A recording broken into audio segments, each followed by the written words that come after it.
napaka številka 1 je, o denarju se ne želim pogovarjati. Prevelik poudarek dajemo temu, moramo jih učiti o denarju, ker je to v resnici spontano učenje. Finančna pismenost ni zgolj neko, znanje za danes, ne? Da bi rekel, to je samo neko znanje, ampak je neka svoboda za jutri. Hrepenimo po donosih, ki so precej višji od nekih realnih, pričakovanih, in posledično delamo napake.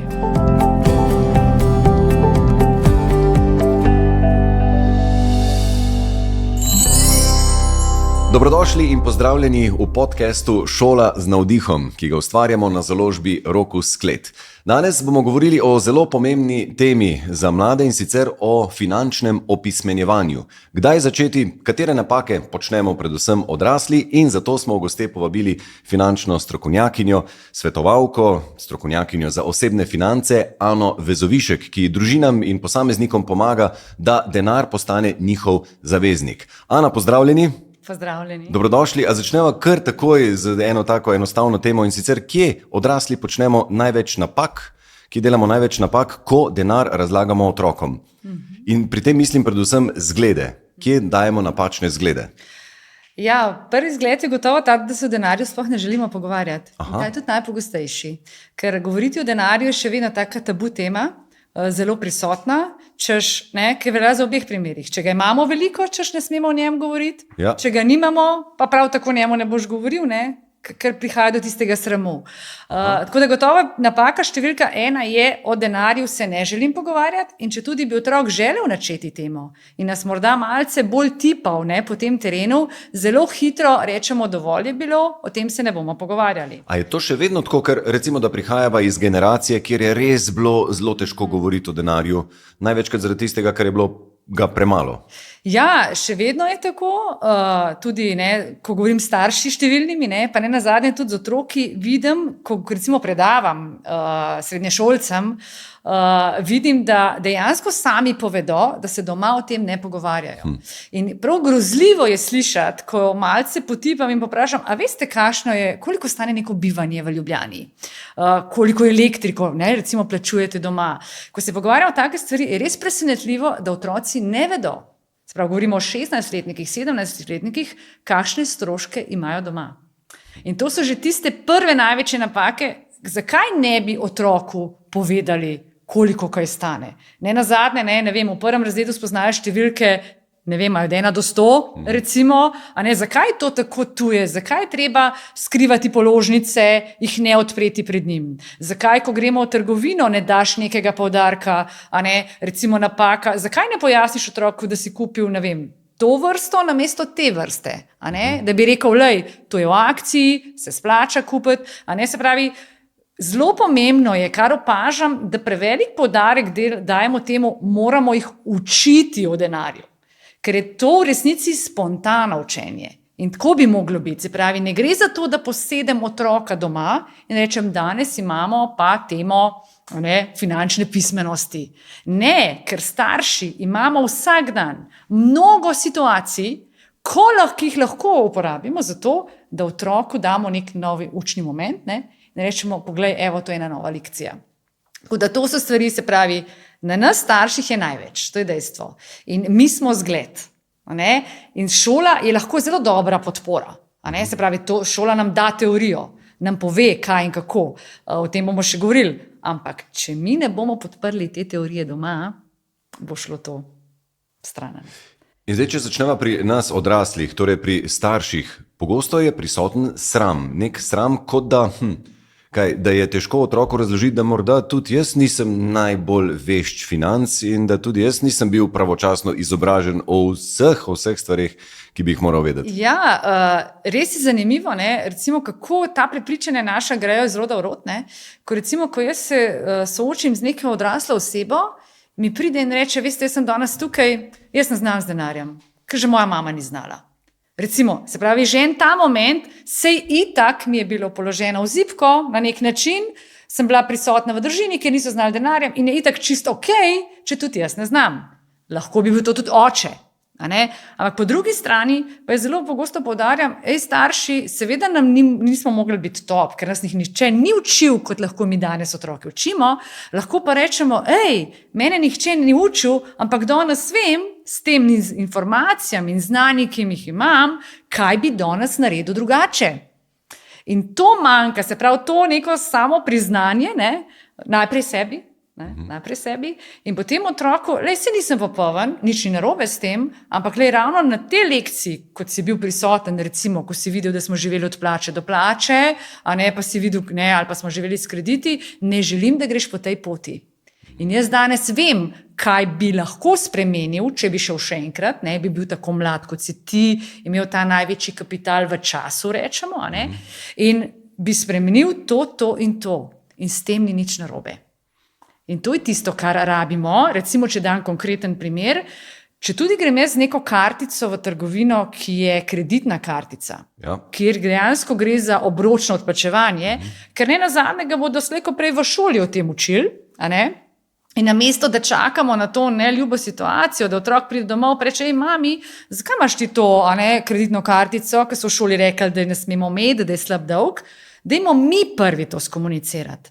In nič ni narobe s tem, da bi mu otroku ob tej priliki rekli, imaš več vrst kartic, uporablja se za to, ker je prišlo do takšne in takšne situacije, nismo imeli dovolj denarja, smo na ta način si pomagali, da smo to in to, ampak vedi, da mi je eden izmed prvih ciljev, da ta dolg na tej kartici odplačam. Se pravi, že ta komunikacija, to so vse učne metode. Se pravi, ne gre posedem otroka zdaj, ampak ko pride do tega momenta, mu jaz pojasnim na tej zadevi, kaj se dogaja. Zdaj so lahko že pri enem zelo konkretnem primeru, kolikor vem, kolikor poznam vašo filozofijo, čim manj obročnega odplačevanja, čim manj kakršnega koli zadolževanja, čim manj stvari na obroke, torej odlaganje plačila. Zakaj tako? In sigurno potem pride kdo z argumentom, kje pa naj vzamem? Ja, res je, to je naša filozofija, zato ker vsi te dolgovi nas zasužnjijo. Kaj to pomeni? Ko mi govorimo in učimo mlade, da se vse začne pri načrtovanju porabe, se pravi, da si ti gospodar denarja in ti moraš povedati, kam bo določen denar šel. Ko pa enkrat imaš te dolgove, pa ti kaj dosti besede pri tem nimaš, ker te dolgovi najprej rečejo, mi smo tukaj, najprej moraš poplačati nas, pa če bo morda kaj ostalo, pa boš razporedil drugi denar. In to je recimo ena ta filozofija, ki jo mi zasledujemo. In ja, se strinjam, so situacije, kjer enostavno moraš poseči po teh orodjih, pripomočkih, kakorkoli. Ampak je pa treba vedeti, da to pa ne pomeni, da moramo biti večno zasužnjeni. Da je razlika, da ko enkrat pride do neke situacije, je to neka začasna rešitev, da potem pa naj ne bo to neka uteha in kot da recimo bom dala primer izrednega limita, ne bodimo večno v limitu. Dajmo si potem enega izmed ciljev, da ga čim prej poplačamo. Tako da to se mi zdi pomembno, da razmišljamo o tem. Kakor vem, pravite, da določeni krediti, določena zadolževanja so zdravi, po vašem mnenju. Kateri? Recimo stanovanjski kredit je tisti, ki rečemo dobri dolg, kjer gre za reševanje stanovanjske situacije. Potem jih je pa še zelo malo tistih, ki bi jih lahko še našteli. Ampak bom dala primer, če sem, želim nekaj dodatno zaslužiti, pa potrebujem neko nov računalnik, nek nov pripomoček, ki mi bo že naslednji mesec prinesel neke nove prihodke, je dober dolg. Se pravi, kaj mi potem notri nekaj novega prinese. In zato se tukaj zelo hitro konča, ko mislimo, da je se imam lahko tudi to. Ne, v večini govorimo o slabih dolgovih. Pa če se morda navežem samo še za nazaj, danes živeti je bistveno težje. Moramo priznati iz vidika mladih, ker je ogromno nekih motilcev in ogromno oglasov, ki v nas vzpodbujajo, moram imeti danes. Nekoč generacije so vedele, da lahko pride do hujših časov. Ni bilo veliko izbire in smo, oziroma boljše so, razmišljali vnaprej in delali odmike. Danes živijo bolj za danes. Morda jutri, za pojutrišnjem pa kaj dosti ne več. In teh motilcev je veliko. Ne? Če včasih nisi imel veliko izbire v trgovini, si pač izbral tisto, kar si imel in je bilo to. Danes, ko imaš pa ti na voljo toliko enih opcij, se je težko temu izogniti. Še posebej, ker je svet digitalen vedno bolj. A ne? In tukaj se mi zdi, da imamo starši blazen izziv. Kako zdaj otroka motivirati za, recimo temu, neko zdravo finančno pot, disciplinirano, in ne pa, ko pa od povsod rinejo ven zgodbe o 19-letnih TikTok milijonarjih, youtuberjih, ki se zdi, kot da so čez noč v par mesecih zaslužili.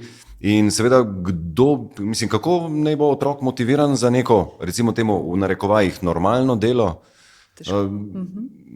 kjer se moraš z neko plačo vedno težje. prebijati. In dejansko so delali raziskavo pred kratkim, ne vem, je bila Velika Britanija, kje so delali, kako danes mladi ne bodo se ozirali na finančne strokovnjake, recimo, kot bi rekla, ne vem, Warren Buffett, ne? Da bi rekli, wow, on je tisti, ki mu bom sledil, ampak bodo res dejansko tem influencerjem sledili, ki niti nimajo finančnega backgrounda, se pravi zaledja. Niti nimajo znanja, niti nimajo izobrazbe, niti nimajo nič. In so delali to raziskavo in ugotovili, koliko izmed teh, ne, ki jim sledi, je že dejansko izgubilo denar. In ne malo denarja.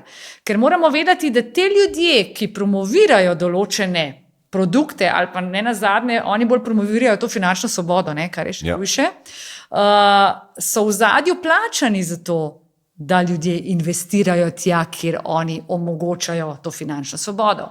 In seveda je to zelo nevarno, ker danes mladi želijo vse zelo hitro. Danes je manj potrpljenja, kot je bilo včasih, manj te poslušnosti, če tako rečem, kar je čisto prav, da veš, kaj želiš, se ne boš morda ravno pustil, ampak po drugi strani pa, kako ga zdaj motivirati, da je vseeno pa bolj pomembno iti korak za korakom, počasi, se to ne pomeni desetletja, ampak mogoče leto, 2, 3 in tako naprej, da si ti sploh zgradiš najprej neke temelje, da znaš sprejemati najprej manjše odločitve in kasneje prihajaš do velikih.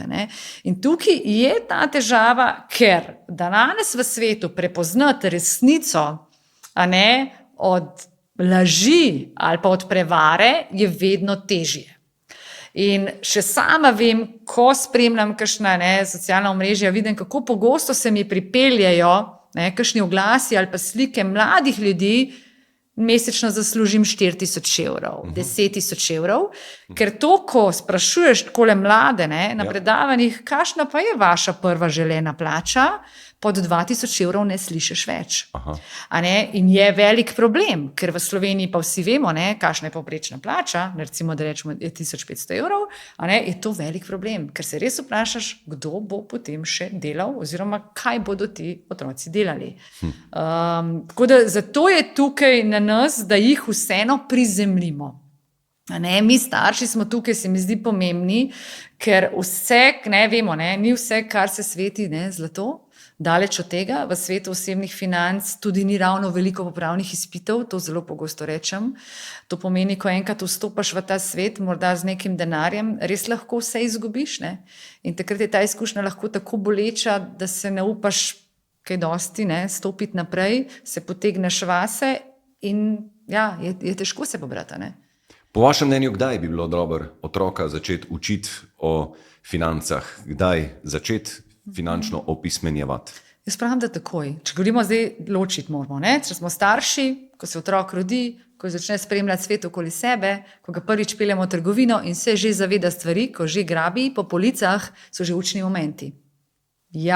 Tega ne potrebujemo, zakaj bi pa to imela in tako naprej.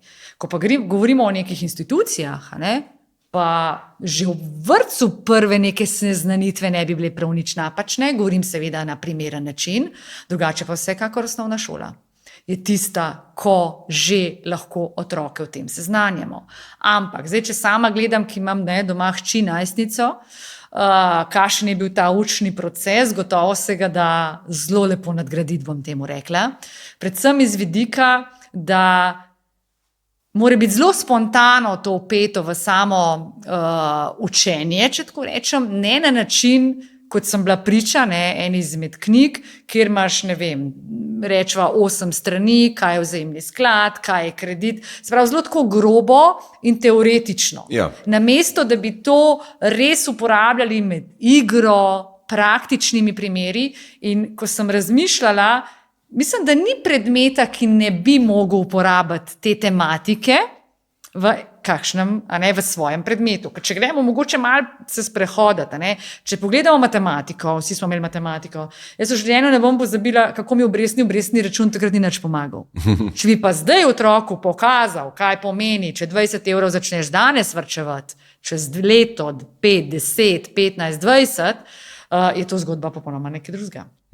Če pogledam neko geografijo, ki bi rekel, kako lahko zdaj neko finančno pismenost daš tja noter, bi se jaz prehodila po svetu, pogledala, kakšne valute imajo, koliko je kakšna vredna, zakaj je ena več vredna, zakaj je druga manj vredna.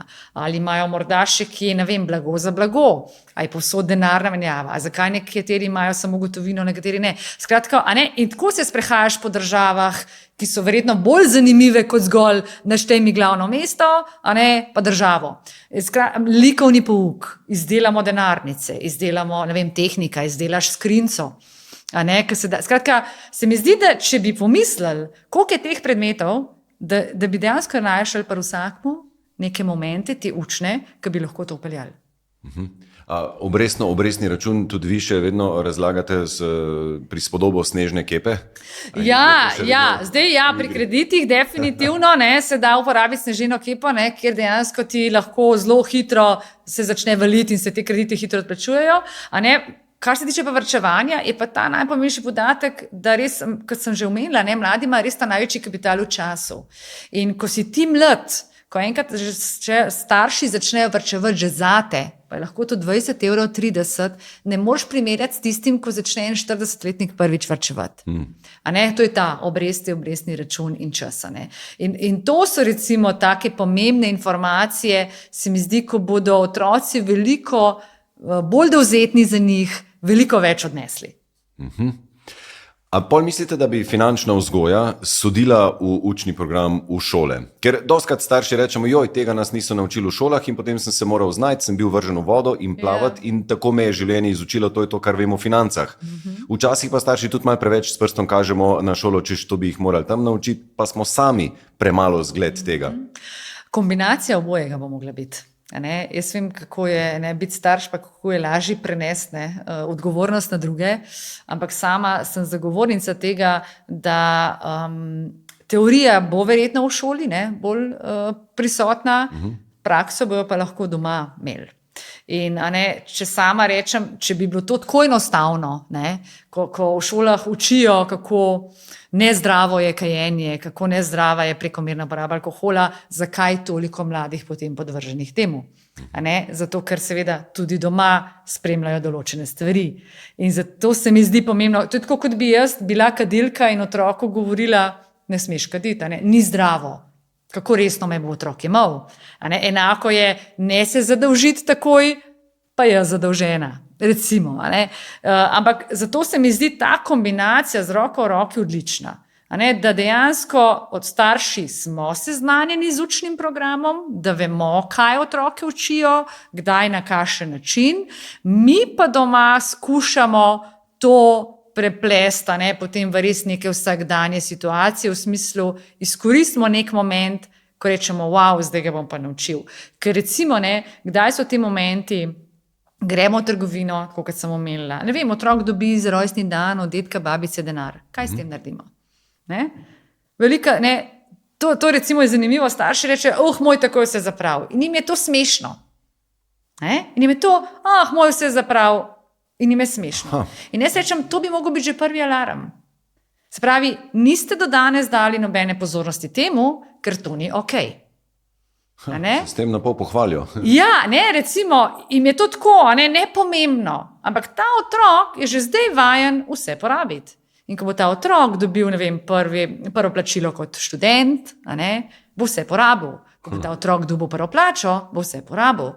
Ampak zdaj leta 2025 je še vedno pametno učiti otroka, zdaj pa to shrani v nek šparoč. Jaz lahko povem na svojem primeru, ker so oba z možem vpeta v ta svet, in ne hote, seveda jih šibla deležna vsak dan nekih tematik in tako.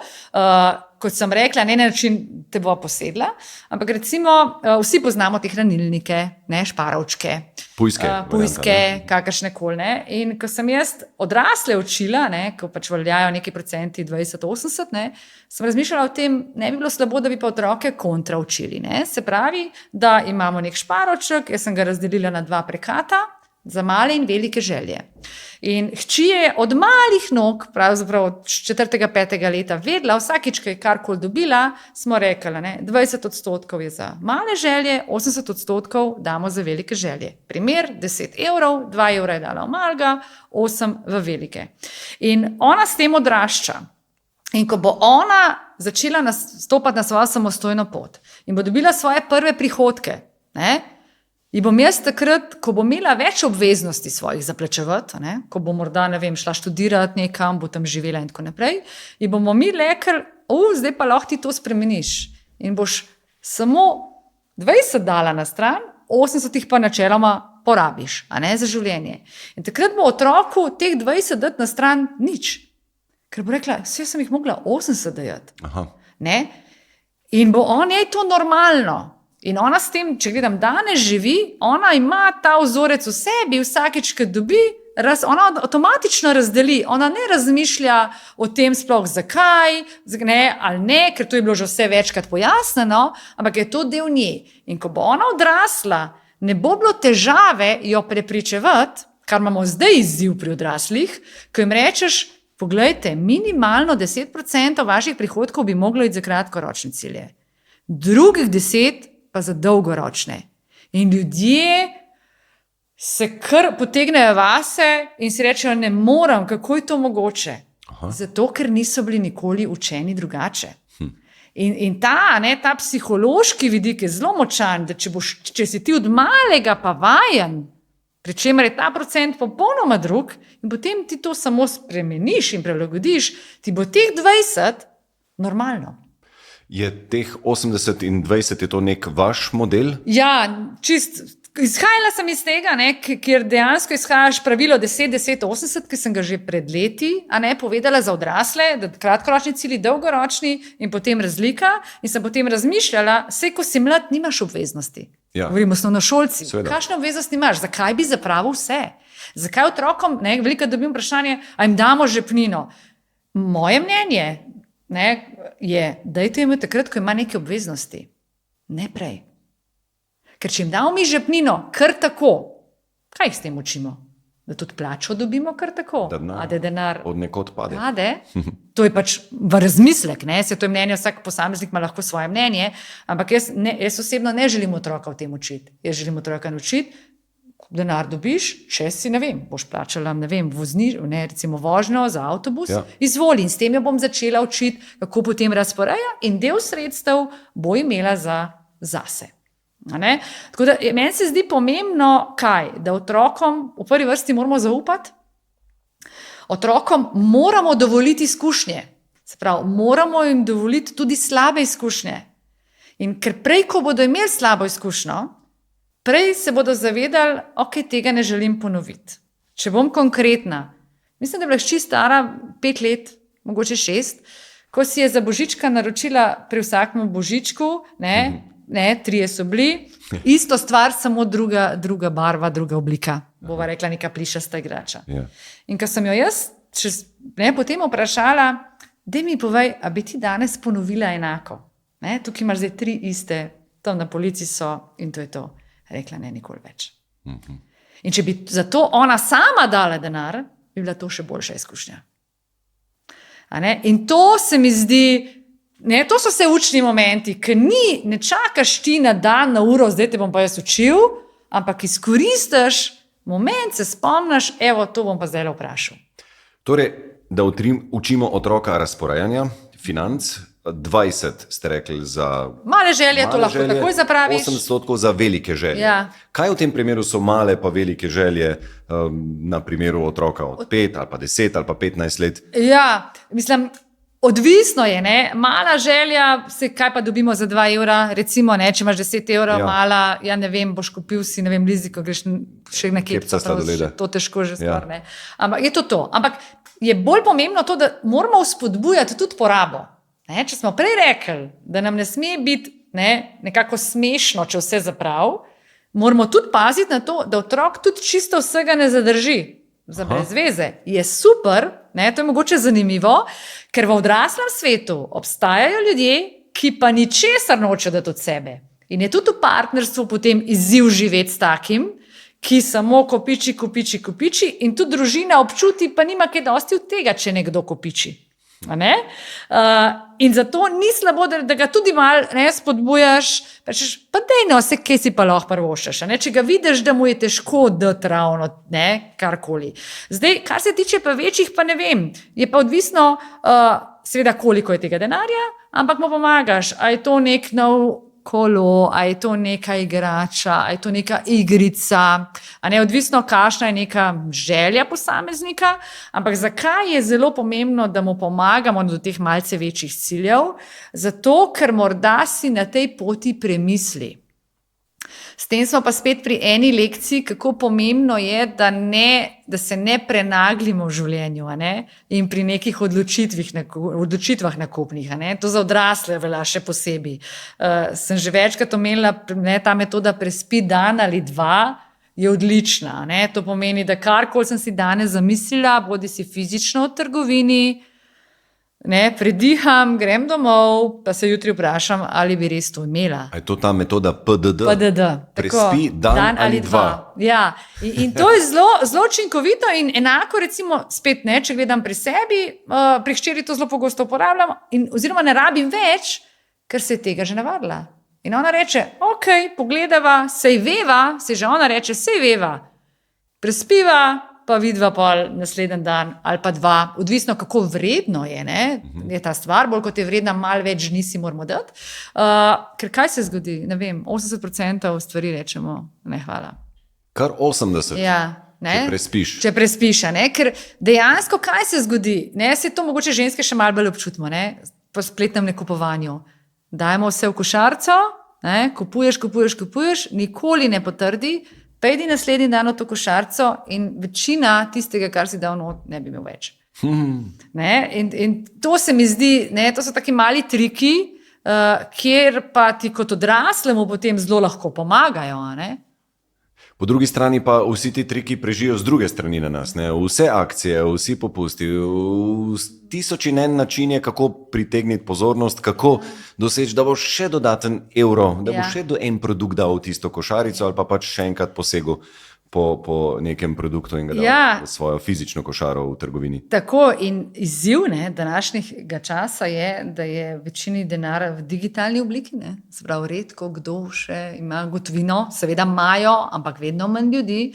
In če pogledamo, kaj se dogaja, ko si ti na spletu, pa ne vem, otrok reče, jaz bi pa to doplačal za neko igrico, on ne občuti resnično, da je tega denarja manj. Tako kot si ti moral dati iz denarnice, spet, ko se pogovarjam z ljudmi, rečejo, joj, koliko mi je grozno, ne vem, imam 50 evrov in jih zdaj dati, in enkrat jih ne bo 50, se te razdrobijo in kar naenkrat si konc tedna brez vseh 50-ih.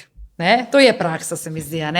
In to res velja. In tam imaš nek drug pristop. Te mal zatišči mogoče, Ko imaš pa ti ta digitalni denar, ko pa dejansko ti sam kartico daš, niti ne vidiš, kako se je zmanjšala tisti trenutek, številka na računu, je občutek popolnoma drug. Sam tukaj ni poti nazaj. Ni poti nazaj. Ni poti nazaj. V fizični obliki bo res če dalje manj. Točno to. In ker ni poti nazaj, moramo otrokom veliko pojasnjevati, razlagati, kaj to pomeni. Da če on misli, da ko jaz to nakažem, da pač je to, kar denar nekje prišel, ni, ampak se mi je moj znesek zmanjšal. Se mi zdi, da tega občutka nimajo. Ali pa recimo greš na bankomate, oni kar mislijo, greš na bankomat in vsak ti kar da denar. Ne da mi denar samo, če ga imam jaz kaj na svojem računu. A je to glavna razlika, kako otroci danes dojemajo denar ali pa kako smo ga pred 10, 20, 30 leti? Ta lahkotnost prenosov, transakcij, da je vse skupaj v enih številkah, manj fizičnosti. Ja, gotovo vpliva na ta občutek, ker se mi zdi, da smo bili, ne vem, če gledam sebe, videli smo denar, pa ga je imel mogoče kdo kar na pultu, a ne vedel si, da obstaja, pa ti je rekel, da je kar vzami iz predala. Danes že moraš že kar malo razmisliti, le ti bom nakazal, a ne? In res nimaš tega občutka, predvsem nadzora nad denarjem. Se mi zdi, da se to zdaj izgublja. Ti veš, koliko približno plače si dobil, a ne, da bi pa vedel, koliko imaš še danes, ne, po tej plači ti je še ostalo, pa mislim, da redko ve, po 5 dnevih, 10. In to nam manjka in to bo potrebno otrokom, a ne, nekako privzgojiti, jih naučiti, da je potrebno načrtovanje porabe. Tukaj odraslim to največkrat manjka. Ne? Se pravi, mi bi vse preskočili, ampak tukaj na tem segmentu, se pravi na tem proračunskem delu, kako sploh optimalno in najbolj gospodarno ravnati s tem, kar dobim, nam pa najbolj zmanjka. In dajva zdaj iti nazaj na nas odrasle. Kje ga odrasli največ biksamo? Kje odraslim manjka pri splošni finančni pismenosti? Ja, pri odraslih bi rekla, da prvo je sigurno ta mogoče pogled spet sam vase, ne, pa si priznati, da morda pa na tem področju bi lahko še malce nadgradil, ne, svoje znanje. Zelo pogosto pa opažam neko skupno točko ljudem, sploh če recimo mi je zanimivo, ko kamorkoli pridem, ne, pa morda me prepoznajo in vedno se mi kar odprejo in me takoj eno in isto vprašanje dobivam. In to so, ali kam ne zdaj z denarjem, ne, ali pa neko opravičevanje, ne, na drugi strani, ja, pa smo mogli ta leasing vzeti, pa ne, ništa drugače. Tako da mi je zanimivo, ne, kako ljudje mogoče mene videvajo, ne, pa kakšna so tista vprašanja. Ne. In zdaj, če grem na to prvo, ne, se pravi, najpogostejše vprašanje, kam ne zdaj z denarjem, je izziv v tem, da se lotevamo stvari napačno, govorim iz strokovnega vidika finančno. Mi smo zelo podvrženi temu, da zbiramo produkte. Se pravi, vprašanje je, kam naj dam, in ko ti en pove, kam daš, in ni pomembno niti, kaj bom rekla, boš ti tam dal vlaganja, tako, a ne? In boš ti kar tja dal. Kar je zelo narobe, zato ker smo si ljudje popolnoma različni in govorim po vidiku starosti, po ciljih, po finančni situaciji, po nagnjenosti k tveganju, potem kakšne imam jaz finančne temelje, a imam jaz že dolgove, a nimam dolgov, a imam izkušnje, ali nimam izkušnje, skratka, lahko bi zdaj naštela tako ne 20 točk, ne? In to je največja napaka, ki jo delamo mi odrasli. Se pravi, slišimo, moram nekaj, ne, investirati, vsi bi se zelo postavljali v kožo investitorjev, se pravi, bi šli zelo na najvišjo nogo, ker preskočili bi marsikatero stopničko prej, in to so stopničke, a ne, ki govorimo o varnostni rezervi, najprej mora biti tam kljukica, potem se pa lahko jaz spuščam v svet varčevanja najprej, pa investiranja, ko so že večje številke v igri, če tako rečemo. Ne. In to je ta napaka, ne, se pravi, jaz nekaj preberem, to je zdaj se splača v zlato, in dam v zlato. Pričemer ne pogledam, ali to mora biti v fizični obliki, ali lahko to kakšna druga oblika, ali to res pravi moment, da zdaj noto stopam, ali to skladno z mojim portfeljem oziroma razpršitvijo sredstev. Tako malo nanizam zato toliko enih vprašanj, da ljudje razumejo, kako pomembno se tega celostno lotiti. A ne? In enako velja potem seveda, ne, za druge produkte, ne. In če nekdo reče, zdaj pa modern kriptosvet, gremo pa v kriptosvet, ne, da bi se prej sploh podučili, a je to res primerno zame, kako bom prenesel morebitno izgubo, a ne to dinamičnost in tako naprej. Ker moramo se zavedati, če imam jaz cilj nakup nepremičnine, ne morem si privoščiti tveganja.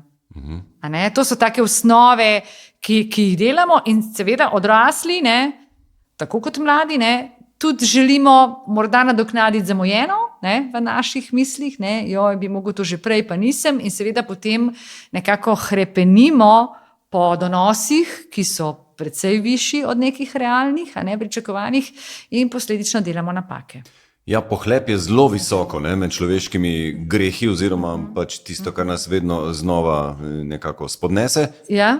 In se mi zdi, da ko smo motivirani s pohlepom, pa ko vidimo, kako so pa drugi fino zaslužili, tam potem pamet začne odpovedovati. Tako. In recimo, ne, če grem iz prakse, ne, je zelo neverjetno videti, kako, ne vem, oseba dobi, ne vem, 100% donos 200% donos. Ne, se pravi, imaš večkratnik že svojega vložka, ne, ni dovolj, še bom počakal, ni dovolj in potem zadeva pade, lahko tudi na nulo in potem je zadeva zaključena.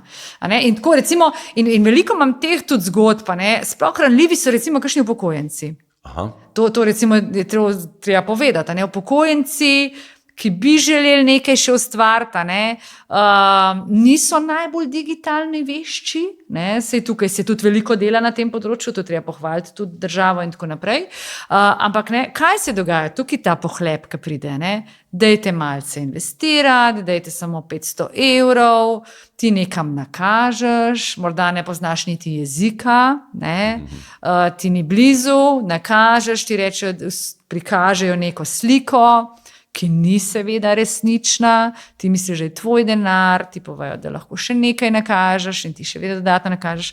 In potem si mimo grede ob več 10 000 €. To je bilo v praksi velikokrat že, in potem ljudje, seveda, grozna situacija. A je res, da ko ljudje recimo pridejo k vam na kakšna osebna finančna svetovanja, da jim je zelo, zelo, zelo nerodno, sram popolnoma razgaliti svoje finančno stanje oziroma svoje finančne navade? Ja, tako je, zanimivo je tudi to, pogosto povem, da obstaja velika razlika med moškim in žensko, ko vstop v to, da gre k svetovanju. Ženske smo zelo odprte, ženska ne bo nič skrivala in ženska bo tudi priznala, ne delam optimalno, želim si to pa to, pa prva mi je neka varnostna rezerva, pa tako, finančna varnost. Moški pa, če tudi mu ne gre najbolje, recimo, ali pa tudi sicer se pa takoj postavi v vlogo investitorja. Jaz pa hočem zdaj investirati. In jaz točno vem, kakšen donos hočem in to je to. Tako to je zanimivo, kako moraš ti zdaj ta dva svetova prvi združiti, če sta oba skupaj, pride da nek skupni imenovalec, se pravi, enega malce dvigant, če tako rečem, da si bo malce več upal, drugega pa malce prizemljiti. Ampak načeloma, ljudje pogosto rečejo, da imajo grozljivo tremo, preden se začnejo pogovarjati. Sej potem, ko enkrat vidiš, da to ni tak bav, sama dostikrat rečem, da je hujše, ženske tako rečejo, kot pa iti k ginekologu, iti k nekemu svetovalcu, ampak potem vidijo, da ni to tak bav in ko enkrat, zakaj? Zato, ker veš, da če želiš res nek napredek, moraš razkriti vse. A se vam zdi, recimo, v tem trenutku skoraj nujno, da bi odrasli vsej toliko vstopili v svet digitalnih valut, v svet kriptovalut, da bi se znali z otrokom o tem pogovarjati, ker on bo pa že o tem živel, tudi pa nimamo absolutno. Druge. Kaj bi priporočali? Recimo, da čist malo skupaj vloživa, pa se skupaj učiva, kako bova zgubljala, kako bova dobivala? Prej bi priporočala kakšne izobraževalne vsebine, niti ne toliko tega poizkusa, zato ker smo imeli nekoč vprašanje ene učiteljice iz srednje šole, kako je, ko jih ti otroke malce navajaš na nekih demo platformah, tam se lahko malo igraš, recimo, ker je demo. Ampak je demo popolnoma nekaj drugega, kar je pa lahko potem realen svet. In je lahko tudi nevarno na nek način, če ti otrok rečeš, da bo malo se igrala, pa malo probala, da ga lahko tudi to malo premami. Pa danes zgubiš, pa boš spet dal noter. Kdaj zdaj ta meja, ko boš rekel, dovolj je bilo? Bi pa vsekakor priporočala, da pa se moramo starši seznaniti s tem, kaj pa je varno, v smislu varnih denarnic, kako to odpreti, na kaj biti pozoren, kaj je scam, se pravi, kaj je res, kaj pa ni res, kaj je ponaredek. To vse je tisto, kar bi bilo super, da se z otrokom o tem pogovoriš. In mu seveda potem pojasniš, kdaj pa vstopaš v ta svet. Ker dejansko nekateri mladi so že v tem svetu, njih malo, to so že lahko tudi osnovnošolci, ampak je pa težava v tem, ker vemo, da lahko so zelo lepi zaslužki, ampak hkrati tudi zelo velike izgube. In seveda, ko se ti enkrat navadiš na neke, bom rekla, nadrealne donose, je vse tisto, kar bi bilo bolj primerno, ti pravzaprav premalo. In oni tudi te realne izkušnje, da bi lasten denar prigarali, prislužili, nimajo. In njim ta izguba ni tako boleča, kot je boleča izguba nekomu, ki je za to garal. Zato je tukaj treba biti zelo previden, ne? Se pravi, kot rečeno, ja, na en stran jih moraš seznaniti s tem svetom, ampak bolj se mi zdi pomembno, da jim tudi hkrati poveš, kdaj pa si primeren za vstop v ta svet. Se pravi, katere vse kljukice moraš prej narediti, da se lahko potem spuščaš tudi v to, ne? Všeč mi je, ker poudarjate vsakdanjo prakso, ko smo starši z otrokom. A bi šli vi recimo tako daleč, da bi potem vsako ceno v trgovini pogledali, pokomentirali, pogledaj, to pa toliko in toliko stane na kilogram. Tukaj sicer piše v akciji, ampak če pogledava, koliko je na kilogram, je pa v resnici izdelek, ki pa ni v akciji, cenejši. Ja, jaz to delam, se pravi ne na vsaki ceni, ampak zelo z veseljem uporabljam te trike, ki jih trgovci uporabljajo, da sem predstavila hčeri. Točno to, a ne? A je res akcija zdaj dva, ne vem, za enega, če dva naenkrat tam kupam, ali če vsakega posebej dvakrat sestavim, imam isto, pa je cenej. In to recimo sama sem že večkrat hčeri pojasnila. Kadar gre pa za večje stvari, recimo je pa tudi že ona navajena, to je ta primer, ne, stara je danes 13 let, ampak je to del nje.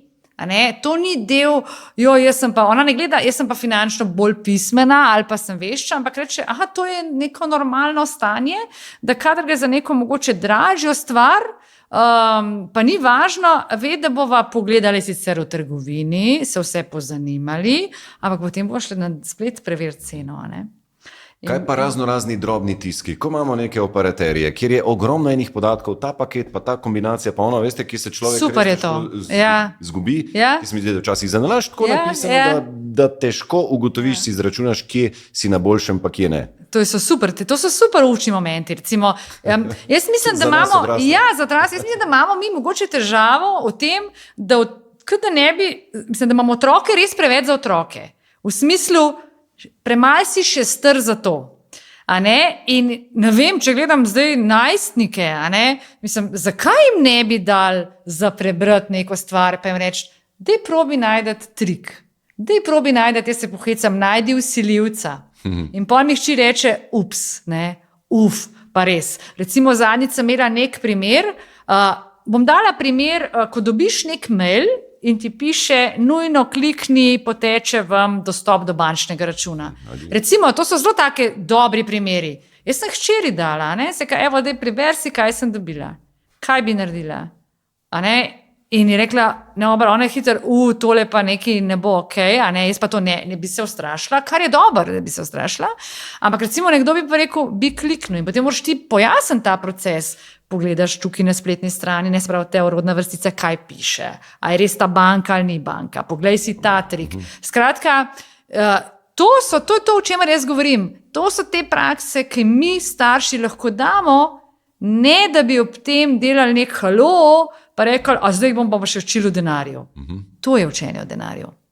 Kaj pa vsi neki skriti stroški oziroma manj vidni stroški, ki se jih odrasli premalo zavedamo? Pa ta paketek tlele, pa tale naročninica tukajle, pa tukajle razširitev nekega oblaka, toliko in toliko, pa tale naročnina na to, da lahko vsi glasbo poslušamo, pa da gledamo tole televizijo in teh paketkov, pa teh stroškov, teh mini naročnin, rata potem kar malo veliko. A je tukaj na nas odraslih, da se mi sami naučimo in da potem otroku pokažemo, ki je mi včasih po nepotrebnem zapravljamo. Jaz imam vedno tako, tudi ko odraslim, predlagam, vedno rečemo, da je dobro enkrat na leto iti čez nek fascikelček, ki imamo te pogodbe z različnimi dobavitelji in preveriti cene, na kakšne so danes. Ker zelo velja in je znano splošno, da tisti obstoječi zvesti kupci navadno nismo nagrajeni, ampak se nagrajuje nove kupce, nove naročnike in to je treba otroku povedati. Poglej, elektrika, spravi, luč isto sveti. Zakaj bi plačeval več pri nekom, če lahko pri drugom manj? In to se mi zdi, če to daš, to je spet en tak učni moment, dajmo enkrat na leto malo pogledati, ker s tem kaj povem, ni mi vseeno, kam gre moj denar. Ne gre za to, ljudje včasih imajo neko napačno predstavo, zdaj pa samo šparamo, zdaj pa se lahko o tem pogovarjali. Ne, ampak gre se za to, da pokažemo otroku, da nam ni vseeno, kam gre naš denar, ki ga zaslužimo. In temu se reče gospodarno ravnanje. In to je tisto, kar moramo otroku dati. Da vsakič, ko gre za nek nakup, razmisliš o tem, ali je vreden te cene, ali ni vreden te cene. Včasih za koga, ki ima kar nekaj pod palcem, ljudje rečejo, gleda, toliko ima, pa še vedno gleda na vsak cent. A je torej gledati na vsak cent, na vsak evro, kje bi ga dal, da ga ne izgubiš po nepotrebnem, po vašem mnenju osnova te zdravega finančnega vedenja? Ja, jaz osebno sem prištaš takega načina in tudi midva z možem, kar razlagava, nekaj so oba konca svetovalca, poveva, ja, pri nas je zelo jasen proračun, vemo, kakšna je poraba, imamo popoln nadzor, kar ne pomeni, da ne uživa življenja, ja. Ampak točno veš, kaj ti prinaša neko zadovoljstvo, gre za to, kaj ti prinaša zadovoljstvo, kaj ti ga pa ne prinaša. In ljudje, ki nimajo nadzora in večini ga nimajo, dejansko denar porabljajo za stvari, ki jim ne prinaša zadovoljstva. In tukaj je bilo dokazano, da je tega celo 20% od nekega proračuna v povprečju. In če si bi kdo šel pogledati za nazaj, česa je 20%? Naših prihodkov, se pravi, primer, če imam jaz 1000 evrov in v povprečju, če grem gledati za nazaj, dam 200 evrov za stvari, ki bi danes rekla, ne bi jih kupila. Sploh ne vem, kaj sem dal. In to so mali paketki, to je to. Ne? In to pomeni, se pravi, se mi zdi, da je mogoče malo nekorektno tem, ki imajo denar gordo, ne gre za skopuštvo, ampak gre za gospodarno ravnanje z denarjem. Ko ti veš, ali ima res to vrednost ali nima vrednosti. Je pa včasih težko najti mejo med stiskaštvom pa med zdravim načinom nekega varčevanja oziroma. Ja, predvsem mogoče se je treba vprašati, mislim, da je ključno, sploh v kakšnem partnerstvu, da veš, kaj družini prinaša zadovoljstvo in da so vsi na istem imenovalcu in da potem uživajo v tem. Da rečeš, ne vem, potovanja nam zelo veliko pomenijo, zato bomo dali, zato pa ne bomo dali. In to se mi zdi ključno. Ne, da rečejo, imajo veliko prihodkov, malokrat gre tudi za take primere, pa rečejo, se nam sploh ne zdi, da imamo velike prihodke in se nam zdi, da životarimo.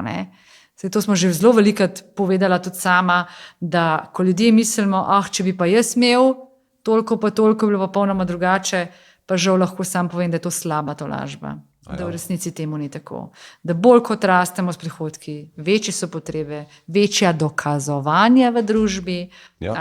In dejstvo je, če s tistim ne znamo dobro gospodarno ravnati, pa tudi z večjim ne bomo znali. Dokazovanje, statusni simboli, kupovanje tega, da se ti zdi, da si nekaj več, da si se malo dokazal v družbi s tem, ko si plačal za nek produkt malo več. Najprej pomislim seveda na avtomobil. Je tega še vedno toliko veliko, tudi pri mlajših, kaj bi rekli? Zelo močno prisotno in ko sem govorila z učitelji, ko imam možnost govoriti z učitelji, povejo, da je tega zelo veliko. Sploh v kakšnih srednjih šolah, kako se ta materializem izraža. Čez superge, čez polove, čez oblačila. Ampak spet zato tukaj rečem, kdo je tukaj tisti glavni krivec, če tako rečem, ali pa glavni odgovorni, da bi se to zmanjšalo, so mi starši. Mi starši ne bi smeli vzpodbujati nakupovanja superk, ne vem, za 200 evrov. Zakaj? Za 2 meseca uporabe, 3? Tako, mislim, to razmislek. Sej lahko vsak počne, kar želi, ampak če ima na drugi strani res potem nek tak močen finančni backup, kar pa po mojih izkušnjah niti nimajo. Sej, to je nekako kontradiktorno, se pravi, navzven je wow, navznoter pa ni. In te potem peljajo druge in mislijo, kaj imajo, kaj v resnici nimajo. Tako da to so mogoče te izzivi. In tako razmišljam, da če recimo smo odrasli, kupili avto, ki si ga niti nismo zmožni ne vem koliko privoščiti, pa smo kar fajn se zadolžili za njega, se ni čudno, da je potem otroku ti nerodno povedati točno, kakšna je finančna shema tega odplačila, za koliko smo se zadolžili, po kakšni obrestni meri bomo zdaj tole posojilo odplačevali. Bi bilo pa dobro, da bi otrok čisto vse izvedel, kar mi. Seveda, definitivno, ker kaj se zgodi, sem imela pred leti 25-letnika, kjer so mu starši dali polovico za avto, polovico je dal sam, avto je bil vreden 55,000 evrov, šlo je za leasing, se pravi v kombinaciji z darilom, če tako rečem, staršev, in seveda je otrok dal 70% svojih prihodkov samo za avto. Želel je avto prodati, avto je bil vreden bistveno manj, kot je bil pa samo stanje leasinga. In skar pa pomeni, da ga niti ne moreš odplačati, če ga prodaš. Tako da to želim povedati, kakšne message dajemo starši, kakšne popotnice jim dajemo. Zato pogosto rečem, tudi če imate starši denar, super, ampak naj najprej otrok dokaže, da zna z denarjem ravnati gospodarno in da bo to, kar mu želite, s čimer mu želite pomagati, tudi potem pravilno unovčil. Ker ne malokrat, spet če se vrnem, imajo nekateri starši morda slabo vest, da so v preteklosti preveč delali, seveda imajo več denarja, otrokom kupijo stanovanje, ampak prvo, kar otrokom pride na misel, je, mi bi stanovanje prodali, pa bi šli v hišo za 700,000 evrov in se zadolžili za dodatnih 400. Ker nima nobene navezanosti, ne čuti na to nepremičnino, itak mi bodo starši pomagali, da hočem reči, da velikokrat, morda tudi na ta način, ne delamo dobro svojim otrokom. Kako bo po vašem mnenju finančna pismenost, boljša ali slabša, vplivala na družbo? Tisto, kar se zdaj mladi učijo čez 10, 20, 30 let. Zakaj je nujno zdaj čim bolj finančno izobraziti naše otroke? Jaz sem prepričana, da bo finančna pismenost pozitivno vplivala, da karkoli se že dogaja, je prisotno v šolah v obliki bodisi obveznih predmetov, izbirnih predmetov ali krožkov, tudi na ravni države, ko se skrbi za mogoče odrasle, bo pozitivno vplivala, ker sem prepričana, da bo manj slabih zadolževanj, več bo premišljenega nakupovanja. Se pravi, več bo tistega zavedanja, ali to res nujno potrebujem, ali gre zgolj za neko željo, ki me bo morda minila. To posledično pomeni tudi manj finančnih stisk, ker bomo več znali, manj zadolženosti in pa več solidarnosti in nasplošno sem prepričana, da manj stresnega življenja. Je po vašem mnenju bolj finančno pismen človek tudi bolj odgovoren državljan, manj ovca, ki jo lahko strižejo? Definitivno. Bi pa mogoče na tem mestu sam dodala še to, da finančna pismenost ni zgolj neko, znanje za danes, da bi rekel, to je samo neko znanje, ampak je neka svoboda za jutri. To se mi zdi pomembno, da se tega zavedamo, v kaj investiramo. Koliko imajo manevrskega prostora šole, učitelji? Jaz bi rekla, da ogromno. Zdaj, morda se tukaj zatakne kakšna birokracija, postopki, izvedbe, pa vendar sem mnenja, da če je želja, je pot, in da sem prepričana, da se bo tudi tukaj našlo rešitve, ampak seveda čim prej. Torej, če bi zdaj na koncu dal en glavni praktičen nasvet staršem in učiteljem, kako otroku čim bolj približati finance, kako ga čim bolje finančno izobraziti, kaj bi bil vaš glavni generalni nasvet? Obojem je v bistvu skupno to, da se o tem začnemo pogovarjati. In da ne jemljemo to kot neko teorijo ali kot nek bav, ampak da dejansko se zavedamo, da je to del naših vsakdanjikov in je to neko orodje, s katerim si bomo kreirali potem svoje prihodnosti. Ana Vezovišek, najlepša hvala za tale najin pogovor in želim srečno in uspešno še naprej.